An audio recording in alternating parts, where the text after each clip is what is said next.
na ginagawa mo yung negosyo. Kaya ka nare-reject kasi may ginagawa ka. Kaya ka hindi ka nare-reject, wala kang ginagawa eh. Tama? Tama, apply, ba't gano'n? Ba't sila ang daming nangyayari sa grupo nila? Ang sakit sa ulo. Alam mo bakit? Kasi may ginagawa sila kaya masakit sa ulo. Eh, ba't ikaw walang masakit sa ulo? Eh, wala akong downline. Eh, wala eh. Tama? Ayaw mo ng sakit ng ulo, wala kang income. Ayaw mo pagod, wala kang income. Okay na guys. Mindset is very important. Kasi sabihin mo, dapat lagi ako napapagod dito. Kailangan dito, lagi ako nahihirapan. Alam bakit? Kasi may nangyayari. Okay nyo? Sino yung mga nag-gym na katulad ko? Sino yung nag-experience ng gym? Diba? Diba? Pag lumalaki na yung ano mo, muscle mo, tama? Yung pagtulog mo, pag-isip mo, ang sakit sa katawan, tama? Ba't masakit sa katawan? Yes. Na-stress na. May gumagana, may nangyayari na. Ang sakit na. Ngayon tanong, para mawala yung sakit na gagawin mo? Tuloy lang. Tignan mo ha, masakit na, bubuhatin mo ulit. Ano ba nangyayari sa akin? First day, second day, sabi ko, tawag ko doon sa ano, bakit di pang galaw yung kamay ko? Ibuhat mo. Ha? Sabi ko, hindi mo na may galaw, buhat mo. Ibuhat mo. Tama? Alam ba, pag hindi mo binuhat, lalo mo mamagayan. So, ibig sabihin, the more na nahirapan ka, lalo mo dapat hatawin. Tama? Pag umakit ka sa building, umakit ka. Nakapagod hindi. Kapagod. Nakapawis hindi. Pawis. Nakahingal hindi. Kahingal. Siyempre, pakil ka eh. Imagine mo, hindi kayo nahingal. Imagine mo, hindi ka na mapagod. Alam mo ano nangyari? Mababa ka. Walang nangyayari sa'yo. Tama? Tama mali? Tama. Kaya ang good news, the more na nahihirapan ka, the more na mapagod ka, good news, may nangyayari sa'yo. Alam mo, konti na lang. Konti na lang, makukuha ng tamang tao. Tama?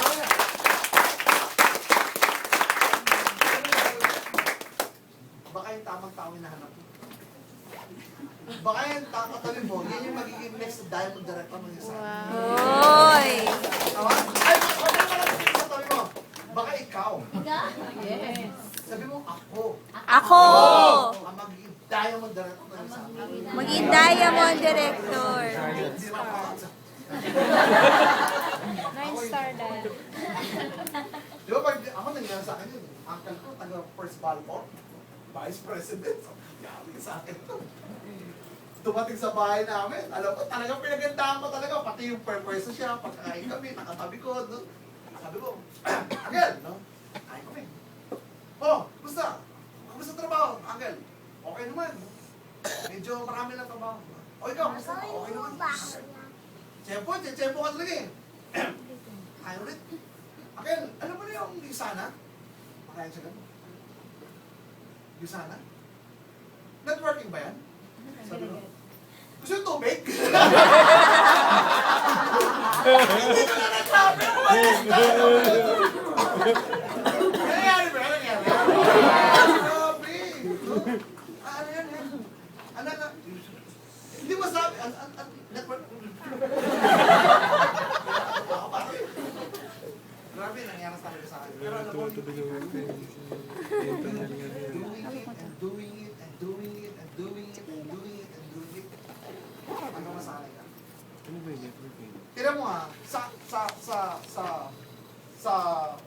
baraha, deck of cards, how many cards? 52. 52. How many aces? 4. 4. Ilan ang alas na diamond? Sa. Pag inilagay mo ba dyan, sinapol ko, pagkuha ko ba, sigurado bang alas? Hindi. Hindi. Kinuha ko ulit, alas? Hindi. Hindi. Kuha ulit, alas? Hindi. Pwede ko, pwede hindi. Pero alam mo, may 4 na alas doon. Alam mo, may 4 na alas doon. Yung iba, alaskador. Tama? Tama.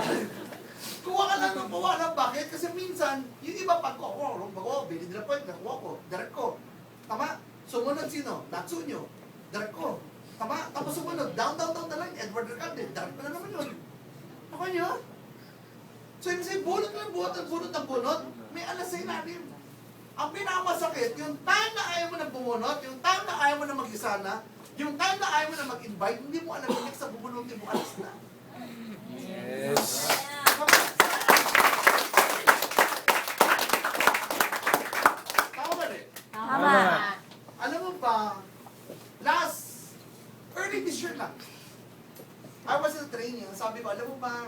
4 years na kami sa Pilipinas, sabi ko, alam mo ba na next na ngayon may mga papasok, hindi mo alam, wala pa sa'yo sana, baka magulat ka, magiging stock earner. Sinabi ko yan. Alam mo ba, in just few months, lumabas yung Daniel Razon? Tama? 1 month, gold director. Second Ay, month, grabe. Ruby. Wow. Kasi nung apply, sabi ko, ay, ano sila si Daniel? Eh, meron na ba? Apply. Inihila ko muna. Bakit? Pauna pa sa akin.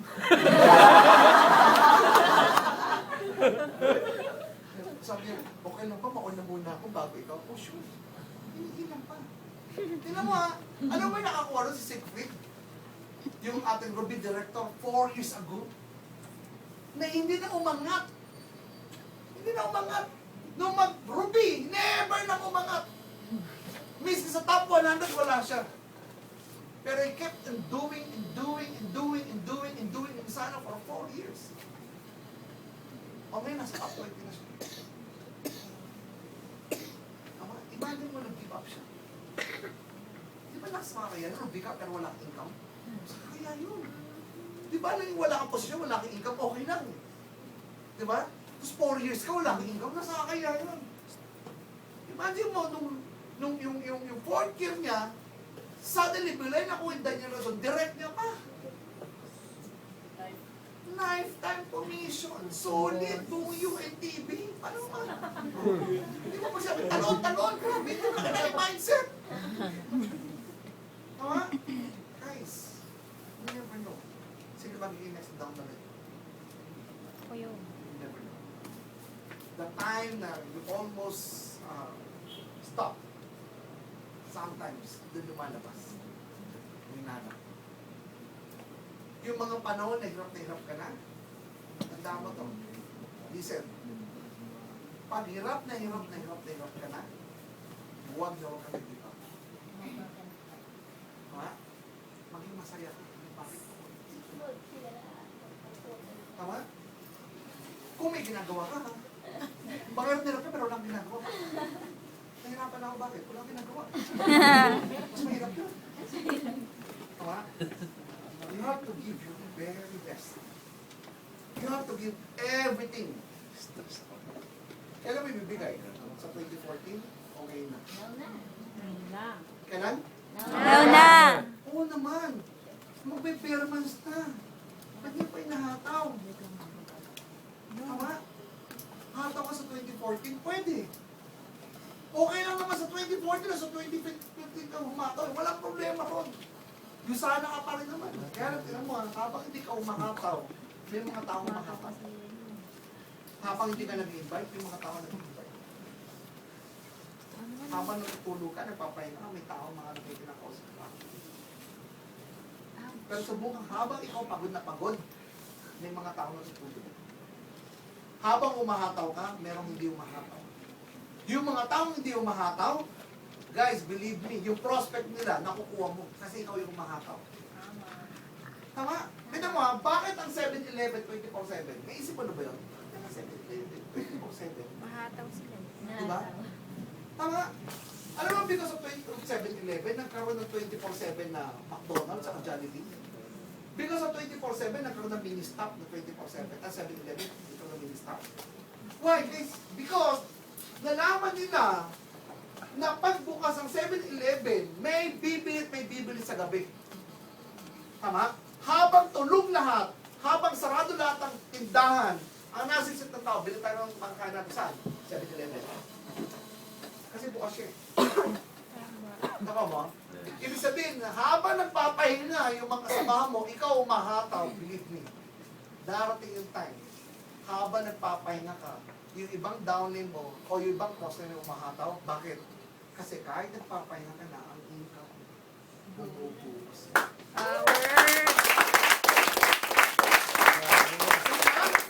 Yes. O, gusto niyo? Gusto. Are you sure? Yes. So, bakit ako sa'yo?